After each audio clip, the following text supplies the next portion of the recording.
Halo, Assalamualaikum warahmatullahi wabarakatuh. Apa kabar hari ini anak-anak? Mudah-mudahan kalian baik-baik saja ya. Hari ini Ibu akan mengajarkan tentang cerita bergambar dan menjaga kesehatan organ pernapasan kita. Yuk siap-siap untuk mengikuti pembelajarannya. Perhatikan gambar di bawah ini. Ini merupakan contoh cerita bergambar yang isinya di mana seorang anak laki-laki membeli ikan lalu dimasukkan ke dalam akuarium.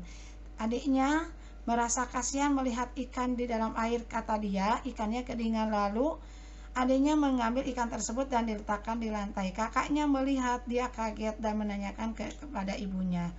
Lalu kakaknya mengambil ikan tersebut dan dimasukkan lagi kepada akuarium. Dia menjelaskan kepada adiknya memang kalau ikan itu hidup di air. Nah, itu ringkasan cerita dari gambar tadi. Kalau kita perhatikan, di dalam gambar ini lebih banyak gambarnya daripada teks bacaannya. Maka ini tergolong ke dalam cerita bergambar. Cerita bergambar itu banyak kita jumpai terutama buku cerita bergambar dan komik. Baiklah anak-anak, kita lanjutkan ke ciri-ciri cerita bergambar. Yang pertama adalah memudahkan pembaca dalam memahami suatu penjelasan atau cerita. Artinya ketika kita melihat gambar, si pembaca itu sudah bisa memahami isi dari suatu cerita. Yang kedua, memberikan gambaran singkat isi tulisan atau cerita yang disampaikan. Nah, ketika kita melihat ada gambarnya, ada ininya, ceritanya singkat, kita sudah bisa memahami cerita yang disampaikan itu mengenai apa, misalnya kayak begitu. Yang ketiga, menambah nilai keindahan sajian sebuah tulisan atau cerita. Dengan adanya gambar, dengan adanya warna-warna yang menarik, ini menambah keindahan si isi cerita tadi. Jadi daya dukung untuk si pembaca untuk ingin membacanya itu menjadi lebih tertarik melihat dengan keindahan yang disajikan dari gambar dan warnanya ya. Ketika kita membaca buku yang ada gambarnya dengan yang tidak ada gambarnya, pasti kita akan memilih buku yang ada gambarnya karena itu memberikan keindahan yang lebih bagus. Yang keempat adalah membuat pembaca terlibat secara emosional dalam membaca cerita. Nah, ketika kita membaca terus ada gambarnya, nah emosi kita ini akan terbawa. Misalnya ketika ada orang yang lagi berantem contohnya, dengan ada gambar lagi nonjok, nah kita seolah-olah diri kita ikut nonjok. Atau ketika kita misalnya terkena musibah, tertabrak motor misalnya jatuh, ada gambarnya yang lagi, nah seolah-olah si pembaca ini ikut merasakan. Yang kelima, menyajikan gambar sederhana sehingga pembaca mudah mengerti karakteristik tokoh-tokoh dalam cerita. Ketika kita melihat tokohnya misalnya seorang yang jagoan, ya ini digambarkan dia itu gagah berani. Nah seolah-olah pembaca itu dalam pikirannya, oh si tokoh ini gagah karena ada gambarnya. Tapi kalau tidak ada gambarnya tidak akan terbayang. Ketika ada gambar, oh ini tokoh yang begitu perkasa, kuat gitu. Ya seperti itu contoh-contoh dari cerita bergambar. Baiklah anak-anak, kita lanjutkan materi berikutnya adalah bagaimana caranya kita memelihara organ pernapasan kita supaya tetap sehat ya. Nah, lebih baik mencegah daripada mengobati. Untuk menjaga kesehatan organ pernapasan kita, banyak yang bisa kita lakukan.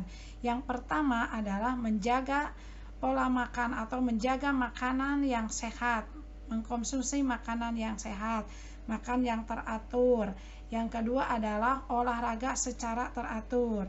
Yang ketiga adalah cukup istirahat. Jadi anak-anak tidak boleh tidur terlalu malam, misalnya jam 10 malam baru tidur. Jam 9 anak-anak harus sudah istirahat. Yang ketiga, ketika kita tidur harus dalam keadaan datar, bantalnya tidak terlalu tinggi.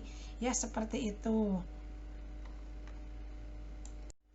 2. Menghindari zat-zat yang dapat merusak organ pernapasan seperti tidak merokok dan menghindari paparan asap rokok karena banyak mengandung racun. Berikutnya, gunakan masker pada saat di lingkungan yang kotor. Mengurangi konsumsi makanan dan minuman dingin karena jaringan paru-paru sensitif terhadap dingin. Berikutnya, menghindari makanan dan minuman yang mengandung banyak gula dan bahan kimia karena dapat merangsang lendir pada paru-paru sehingga kapasitas udara yang disimpan dalam paru-paru akan lebih sedikit. Seperti yang terdapat pada makanan es ini, sudah dingin, terus ada gulanya, mungkin juga ada zat kimianya, pewarnanya, seperti itu ya. Jadi hindari anak-anak makanan yang seperti ini atau dikurangi. Yang ketiga adalah merawat organ pernapasan, membersihkan rongga hidung secara teratur. Misalnya kalau kita hampir tiap hari membersihkan hidung dengan cara berwudu, menghisap air ke dalam hidung lalu dikeluarkan, itu sudah bisa membersihkan hidung. Kalau ada bayi, dengan cara dibersihkan oleh ibunya menggunakan cotton bud. Yang berikutnya adalah memeriksakan kesehatan pernapasan secara teratur ke dokter ya, supaya organ kita tetap sehat. Yang keempat, menjaga kesehatan lingkungan sekitar seperti rumah dan kelas kita.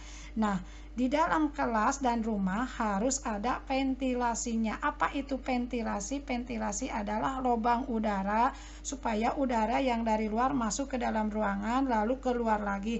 Terjadilah sirkulasi atau pergantian udara supaya di ruangan itu tetap terjaga kesehatannya, tidak lembab juga.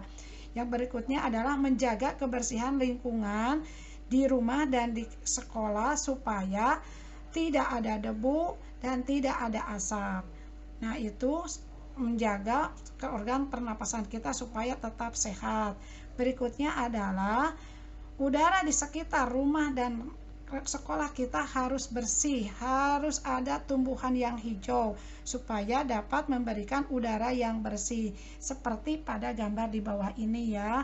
Ini contoh rumah yang bersih, tidak ada debunya, tidak ada asapnya, ada ventilasi. Juga di lingkungan luar rumahnya yang bersih, rapi, dan hijau sehingga memberikan kesegaran udara. Tidak ada lagi virus atau bakteri yang mudah terbang ke rumah kita dan ke lingkungan kita. Baiklah anak-anak, tidak terasa waktu sudah habis. Untuk itu, Ibu cukupkan pembelajaran untuk hari ini sampai di sini dulu. Mudah-mudahan kalian dapat mengerti dan memahami apa yang Ibu sampaikan. Supaya kalian lebih jelas lagi, lebih mengerti lagi, baca-baca lagi buku yang ada di rumah mengenai organ pernapasan kita. Untuk itu, Ibu cukupkan sampai di sini. Assalamualaikum warahmatullahi wabarakatuh.